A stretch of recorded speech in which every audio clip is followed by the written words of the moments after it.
యాదగిరిపల్లికి సంబంధించి ఇక్కడ Yadagiripalli colony, బుడిగజంగాల colony గత 10 ఏళ్ళుగా అభివృద్ధికి నోచుకోకపోతే వాళ్ళంతా మార్పు కోరుకొని మా బిడ్డ బీలైలో గెలిస్తే అభివృద్ధి అని చెప్పి ఆకాంక్షించి మేము గెలవగానే ఇక్కడ ఏదైతే 60-70 ఇళ్ళు వాళ్ళు గతంలో కూలగొట్టిన ఇళ్లను పోకుండా కాపాడి వాళ్ళకి డబల్ రోడ్ వేసి యాదగిరిపల్లి నుంచి గాంధీనగర్ కూడా డబల్ రోడ్ వేయడం జరిగింది. ఏ ఇంటికి పోయినా ప్రజాప్రభుత్వం గౌరవ ముఖ్యమంత్రి రేవంత్ రెడ్డి గారు ప్రజాపాలన ద్వారా మాకు రేషన్ కార్డు ఇచ్చిండు, మాకు సన్న బియ్యం వస్తున్నాయి, మా కాలనీలో 30 ఇండ్లు వచ్చినాయి, మేము కాంగ్రెస్ పార్టీకే ఓటేస్తామంటున్నారు. ఇక్కడ కాంగ్రెస్ పార్టీ అభ్యర్థిగా బూడిద మధు, 3వ వార్డు అభ్యర్థిగా బరిగ రామచంద్రను భారీ మెజార్టీతో గెలిపిస్తాం. బరిగ రామచంద్ర రమ్య గారిని భారీ మెజార్టీతో గెలిపిస్తామని ఏ ఇంటి పోయినా హారతులు పడుతున్నారు.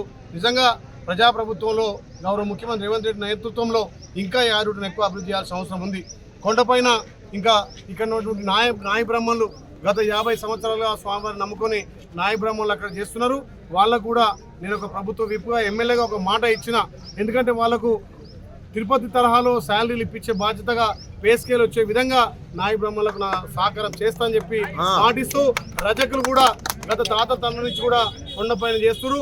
వాళ్ళకు రజకులు కూడా కొండపైన అవకాశం కల్పిస్తాం. ముఖ్యంగా ఈ యాదగిరిగుట్ట పట్టణం మున్సిపాలిటీ అయిన తర్వాత ఏ రకంగా అభివృద్ధి చెందలే. ధనిక రాష్ట్రంలో ఈ మున్సిపాలిటీ ముఖ్యంగా తెలంగాణ తిరుపతిగా పిలువబడే యాదగిరిగుట్టను అప్పుడున్నటువంటి ప్రభుత్వాలు విస్మరిస్తే ఈ ప్రభుత్వం వచ్చిన తర్వాత ఆటో కార్మికులకు కానీ, షాపులు కోల్పోయిన వాళ్ళకు కానీ, దుకాణదారులకు పెద్ద ఎత్తున భరోసా ఇచ్చి ఒక్కొక్కటిగా అభివృద్ధి చేసుకుపోతున్నాం.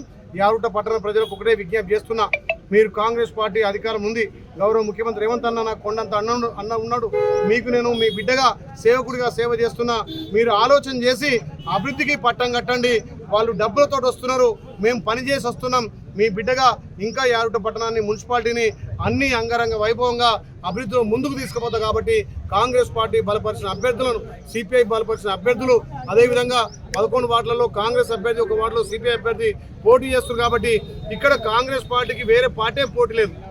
ఇలా మొత్తం ఏ ఇంటికి పోయినా మేము కాంగ్రెస్ పార్టీ గౌరవ ముఖ్యమంత్రి రేవంత్ రెడ్డి బీర్లైలే మా బిడ్డ, మేము చేయిగుర్తు కోటేస్తామంటున్నారు. మీరు ఆలోచన చేసి అభివృద్ధికి పట్టం కట్టండి. వాళ్ళు ఏమున్నా బెదిరింపు రాజకీయాలు, డబ్బుల రాజకీయాలు చేస్తున్నారు. మా కార్యకర్తలు కింది స్థాయి నుంచి వచ్చిన కార్యకర్త, ఇలా కష్టాలు తెలిసిన కార్యకర్తగా ఆ వార్డులో నిలబెట్టాం. కాబట్టి మీరు భారీ ఎత్తున కాంగ్రెస్ పార్టీ చేయిగుర్తు మీద ఓటేసి గెలిపించండి. ఆలేరు పట్టణం, యాదగిరిగుట్ట పట్టణం 2 మున్సిపాలిటీ కూడా భారీ ఎత్తున 12కు 12 అక్కడ, 12కు 12 ఇక్కడ గెలవబోతున్నాం. పట్టణ ప్రజలు కూడా చేయిగుర్తు కోటేసి ఆస్వాదించాల్సిందిగా ఈరోజు స్వామివారి ఆశీర్వాదంతో గడప గడపకు ప్రచారం చేస్తున్నాం. అభివృద్ధి కూడా గడప గడప చేస్తామని చెప్పి మాటిస్తున్న ఆలేరు గుట్ట మున్సిపల్ 2 కూడా కైవసం చేసుకోబోతున్నాం.